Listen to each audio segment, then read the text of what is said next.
ప్రకటన గ్రంథ ధ్యానాలు వింటున్న ప్రియ సోదరీ సోదరులకు మా అభినందనలు. మన వాక్య పాఠ్య భాగం ప్రకటన గ్రంథం 5వ అధ్యాయం 11 నుండి 14వ వచనం వరకు. ఏకాగ్రతతో వినండి. యోహాను అంటున్నాడు, నేను చూడగా సింహాసనమును, జీవులను, పెద్దలను ఆవరించి ఉన్న అనేక దూతల స్వరం వినపడింది. వారి లెక్క కోట్ల కొలదిగా ఉంది. వారు గొప్ప స్వరముతో చెబుతూ పాడారు, వధింపబడిన గొర్రెపిల్ల శక్తి, ఐశ్వర్యము, జ్ఞానము, బలము, ఘనత, మహిమ, స్తోత్రము పొందనర్హుడు. అంతటా పరలోకమందు, భూలోకమందు, భూమి క్రింద, సముద్రములోనూ ఉన్న ప్రతి సృష్టము, అనగా వాటిలోనున్న సర్వము చెప్పగా నేను విన్నాను, సింహాసనాసీనుడై ఉన్నవానికి, గొర్రెపిల్లకు స్తోత్రము, ఘనత, మహిమ, ప్రభావము యుగయుగములకు కలుగునుగాక. ఆ 4 జీవులు ఆమేన్ అని చెప్పగా ఆ పెద్దలు సాగిలపడి నమస్కారం చేశారు. శ్రోతలు వింటున్నారా? అనేక మంది దూతలు, వారు లెక్కకు మిక్కిలిగా ఉన్నారు, అసంఖ్యాకులు. ఈ సమూహం సింహాసనానికి, జీవులకు, పెద్దలకు చుట్టూరా గుమికూడారు. వారు పాట పాడుతున్నారు. వారి స్వరము ఎంతో గంభీరమైనది. వారిని లెక్కించడం ఏ కంప్యూటరుకు కూడా సాధ్యం కాదు. దేవదూతలు దేవుని సృష్టి. దేవదూతలు బుద్ధిజీవులు. దేవుణ్ణి పూర్ణ మనస్సుతో, పూర్ణాత్మతో ఆరాధించని వారు పరలోకానికి వెళ్లి ఏం చేస్తారు? అక్కడ ఒక్క నిమిషమైనా ఉండగలరా? ఇక్కడ సార్వత్రిక ఆరాధన వర్ణించబడింది.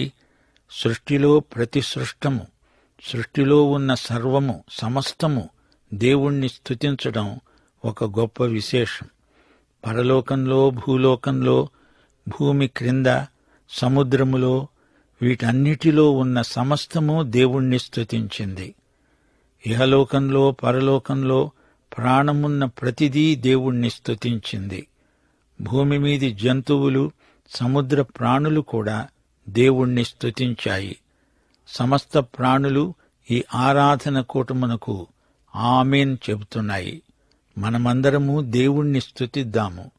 దేవునికి మహిమా ప్రభావములు ఆరోపించి ఆయనను, ఆయన నామమును మహిమపరుద్దాము. శక్తి, ఐశ్వర్యము, జ్ఞానము, బలము, ఘనత, మహిమ, స్తోత్రం ప్రభువుకే. దేవునికి స్తోత్రం. హల్లెలూయా. ఆ దేవదూతలు ఎందరో! అందరూ కలిసి స్తుతించినప్పుడు ఆ గాన ప్రకంపనాలు పరలోకమంతా మారుమోగాయి. వారందరూ వలయాకారంలో సమకూడి ఉన్నారు. సింహాసనము, జీవులు, పెద్దలు, చుట్టూరా ఈ మహాసమూహం. ఎవ్వరూ లెక్కించలేనంత మంది దూతలు, కోట్ల కొలది మంది. వారి పాటలో భావం స్తుతిరూపకమైంది. గొర్రెపిల్ల, వధించబడిన గొర్రెపిల్ల. ఈ గొర్రెపిల్లకు శక్తి, ఐశ్వర్యం, జ్ఞానం, సామర్థ్యం, గౌరవం, మహిమ. ఈ గొర్రెపిల్ల స్తోత్రార్హుడు, స్తుతికి పాత్రుడు, ఆరాధ్యుడు, మహాపరిశుద్ధుడు. వీరి స్తుతిగానములలోని పదజాలం పాత నిబంధనలో చిరపరిచితమే. మొదటి దినవృత్తాంతముల గ్రంథం 29వ అధ్యాయం 10 నుండి 12వ వచనం వరకు. రాజైన దావీదు కూడా బహుగా సంతోషపడి సమాజము పూర్ణముగా ఉండగా యెహోవాకు ఇట్లు స్తోత్రములు సమర్పించాడు. మాకు తండ్రిగా ఉన్న ఇశ్రాయేలీయుల దేవా యెహోవా, నిరంతరము నీవు స్తోత్రార్హుడవు. యెహోవా, భూమి ఆకాశములయందుండే సమస్తము నీ వశము. మహాత్మ్యము, పరాక్రమము, ప్రభావము, తేజస్సు, ఘనత నీకే చెందుతాయి. యెహోవా, రాజ్యము నీది. నీవు అందరి మీదను నిన్ను అధిపతిగా హెచ్చించుకొని ఉన్నావు. ఐశ్వర్యము, గొప్పదనము నీ వల్లనే కలుగుతాయి. నీవు సమస్తమును ఏలేవాడవు. బలమును, పరాక్రమమును నీ దానములు. హెచ్చించేవాడవు, అందరికి బలమిచ్చేవాడవు నీవే. 4 జీవులు పెద్దలు పాడిన పాట దేనిని గురించి? వారేమి పాడారు? యేసుక్రీస్తు చేసిన శిలువ బలియాగమును వారు కీర్తించారు. అయితే దేవదూతలు యేసు ప్రభువుకు ఉన్న మహిమైశ్వర్యమును బట్టి ఆయనను కొనియాడుతున్నారు. ప్రభువుకు చెందిన 7 అంశాలను ఈ పాటలో వారు పేర్కొంటున్నారు. 1. ఆయన శక్తిమంతుడు. 1 కొరింథీ 1:24 పౌలన్నాడు, క్రీస్తు దేవుని శక్తి అయి ఉన్నాడు, దేవుని జ్ఞానము అయి ఉన్నాడు. ఆయన తలపెట్టింది చెయ్యలేకపోవటమంటూ ఉండదు. శక్తి అంటే ఆయనదే. ఆయన సర్వసమర్థుడు, సర్వశక్తిమంతుడు. 2. ఐశ్వర్యము ఆయనదే. 2 కొరింథీ 8:9 పౌలు అన్నాడు, ఆయన ధనవంతుడై ఉండి మీరు తన దారిద్ర్యము వలన ధనవంతులు కావాలని మీ నిమిత్తము దరిద్రుడయ్యాడు. ఎఫెసీ పత్రిక 3:8 పౌలు అన్నాడు, శోధింప శక్యము కాని క్రీస్తు ఐశ్వర్యము. యేసు వాగ్దానం చేశాడు అంటే దానిని నెరవేర్చలేకపోవటమంటూ ఉండదు. వనరులన్నీ ఆయన యందే ఉన్నాయి. ఆయన ఇస్తాను అన్నాడంటే ఇచ్చినట్లే. అది మనం నమ్మగలం. ఆయనకు అంతా ఉంది, ఎంతైనా ఇస్తాననగలడు, అన్నది ఇవ్వగలడు. 3. జ్ఞానం. సర్వజ్ఞానము క్రీస్తునందే ఉన్నది. ఆయన జ్ఞాననిధి, సర్వజ్ఞుడు. ఆయనకు మరుగైనది ఏదీ లేదు. 1 కొరింథీ 1:24 క్రీస్తు దేవుని జ్ఞానమై ఉన్నాడు. దేవుని మర్మములన్నీ ఆయనకు బయలుపడినవే. జీవిత సమస్యలన్నిటికీ క్రీస్తునందే పరిష్కారమున్నది. 4. బలము ఆయనదే. సైతానును ఓడించగలవాడు, దుష్టశక్తులను అణిచివేయగలవాడు యేసే. లూకాసు వార్త 11:22 ఆయన సైతాను కంటే బలవంతుడై అతణ్ణి జయించి అతని ఆయుధాలను లాక్కుంటాడు. అతణ్ణి నిరాయుధుణ్ణి చేస్తాడు. దేవునికి స్తోత్రం. 5. ఘనత. యేసు ప్రభువు మహాఘనత వహించినవాడు.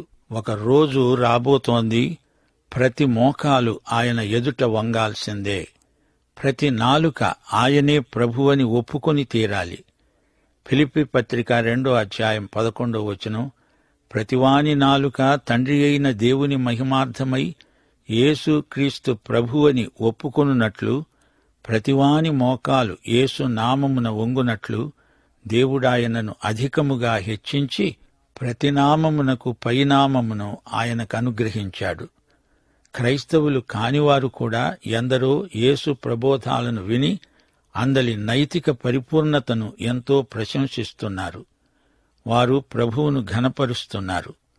6. ఆయనదే మహిమ. యోహాను సువార్త 1:14 వాక్యము శరీరధారి అయి కృపాసత్య సంపూర్ణుడుగా మన మధ్య నివసించాడు. తండ్రి వలన కలిగిన అద్వితీయ కుమారుని మహిమ వలె మనము ఆయన మహిమను కనుగొన్నాము. మహిమకు హక్కు దేవునికి మాత్రమే ఉంది. యేసు మహిమ అన్నప్పుడు యేసు దేవుడు అని మనము గుర్తిస్తున్నాము. ఇక 7. స్తోత్రము అనగా ఆశీర్వచనము. అనగా తన గుణగణములన్నీ ఆయన తన విశ్వాసులతో పంచుకుంటాడు. ఆయన చెప్పింది, చేసింది, ఇచ్చింది అంతా మనకు ఆశీర్వాదమే. ఆయనకు మనము కృతజ్ఞతాస్తుతులు సమర్పిస్తాము. ఆయనకే మహిమా ప్రభావములు ఆరోపిస్తాము. ఈ స్తుతి చైతన్యము సృష్టి అంతటికీ ప్రసరించింది. పరలోకంలో, భూలోకంలో, భూమి క్రింద, సముద్రములో ఉన్న ప్రతి ప్రాణి, ప్రతి సృష్టము, సర్వసృష్టి, ప్రకృతి అంతా దేవుణ్ణి స్తుతిస్తున్నది. సింహాసనాసీనుడైన వానికి, గొర్రెపిల్లకు స్తుతి స్తోత్రములు. ఈ పాట విశ్వమంతటా పర్యాప్తమైపోయింది. ఈ పాటకు 4 జీవులు ఆమేన్ అని చెప్పాయి. ఈ గాన ప్రతిగానాలకు ప్రకృతి అంతా పులకించింది. గొర్రెపిల్లను గురించిన స్తుతి కీర్తన ఇది, మహాగీతం. గొర్రెపిల్లకు దేవునికి స్తుతి స్తోత్రం. యేసుక్రీస్తును గురించిన సాక్షాత్కారం, ప్రత్యక్షం చూస్తూ యోహాను పొందిన అనుభూతి ఎంతో ఉద్వేగభరితమైనది. యావత్తు సృష్టి ఏకీభవించి పాడిన ఈ పాటలో దేవుని కుడిపార్శ్వమందు యేసుక్రీస్తు అనే గొర్రెపిల్ల తేటగా కనిపిస్తున్నాడు. ఈ పాటలో 2 ప్రాముఖ్యమైన అంశాలున్నాయి. పరలోకమందున్న ప్రతి సృష్టము, ఆకాశమందలి పక్షులు కూడా పాడాయి. సూర్యచంద్ర నక్షత్రాలు కూడా దేవుణ్ణి స్తుతించాయి. ప్రకాశించే ఈ గోళాలు స్తుతిలో పాల్గొన్నాయి. పరలోక జీవులు, 24 పెద్దలు, అసంఖ్యాకులైన దేవదూతలు అందరూ దేవుణ్ణి స్తుతించారు. పరలోకమందలి ప్రతిదీ, ప్రతి ఒక్కరూ స్తుతిపాటలో లీనమైపోయినట్లు యోహాను చూచాడు. భూమి క్రింద కూడా దేవునికి స్తుతి స్తోత్రం. హేడెస్, షయోల్ అనే మృతుల స్థలంలో కూడా దేవునికి స్తుతి. సాధారణంగా పాతాళమున దేవునికి స్తుతి కలగదు. కాని ఇప్పుడు పాతాళం కూడా ఈ స్తుతి పాటకు అట్టిట్టయిపోయింది. మరణమైన వారికి నిన్ను గూర్చిన జ్ఞానము లేదు. పాతాళములో ఎవరు నీకు కృతజ్ఞతాస్తుతులర్పిస్తారు? ఇదే ప్రశ్న కీర్తనలు 39 కూడా అడుగబడింది. మన్ను నిన్ను స్తుతిస్తుందా? నీ సత్యమును గూర్చి అది వివరిస్తుందా? 88 కీర్తన 10-12 వరకు ఇదే అభిప్రాయం వెలిబుచ్చటం జరిగింది. మృతులకు నీవు అద్భుతాలు చూపుతావా? ప్రేతలు లేచి నిన్ను స్తుతిస్తారా? సమాధిలో నీ కృపను ఎవరైనా వివరిస్తారా? నాశన కూపములో నీ విశ్వసనీయతను ఎవరైనా చెప్పుకుంటారా? అంధకారములో నీ అద్భుతాలు తెలియడం సాధ్యమా? పాతాళములో నీ నీతి తెలియడం సంభవమా? యెషయా గ్రంథం 38 కూడా భూమి క్రింద దేవునికి అర్థవంతమైన స్తుతి కలగదు అంటోంది. ఇది హిజ్కియా గీతం. పాతాళమున నీకు స్తుతి కలగదు, మృతి నీకు కృతజ్ఞతాస్తుతి అర్పించదు. సమాధిలోకి దిగేవారు నీ సత్యాన్ని ఆశ్రయించరు. సజీవులు సజీవులే కదా నిన్ను స్తుతిస్తారు. కాని ఇప్పుడు ఇక్కడ భూమి క్రింద అనగా అధోలోకంలో కూడా ఈ స్తుతిపాట ప్రతిధ్వనించింది. ఈ గాన ప్రకంపనాలు ముల్లోకాలలోని మూల మూలకు చొచ్చుకుపోయాయి. పునరుత్థానుడైన యేసుక్రీస్తు సర్వాధికారి. పాతాళము కూడా దానికి ఇష్టమున్నా లేకపోయినా దేవుణ్ణి స్తుతించాల్సిందే. మృతుల లోకం సైతం స్తుతిపాటలోని పల్లవిని తాను పాడింది. సృష్టి అంతటా ఈ స్తుతిపాట మోగింది, మారుమ్రోగింది. దేవునికి స్తుతి స్తుతి. సింహాసనాసీనుడై ఉన్నవానికి, గొర్రెపిల్లకు స్తోత్రము, ఘనత, మహిమ, ప్రభావము యుగయుగములు కలుగునుగాక. శ్రోతలు, ఈ చరాచర సృష్టి కూడా దేవుణ్ణి స్తుతిస్తుంది అని దేవుని వాక్యం అనేక చోట్ల చెబుతోంది. పాత నిబంధనలో 148 కీర్తన అంతా స్తుతే స్తుతి.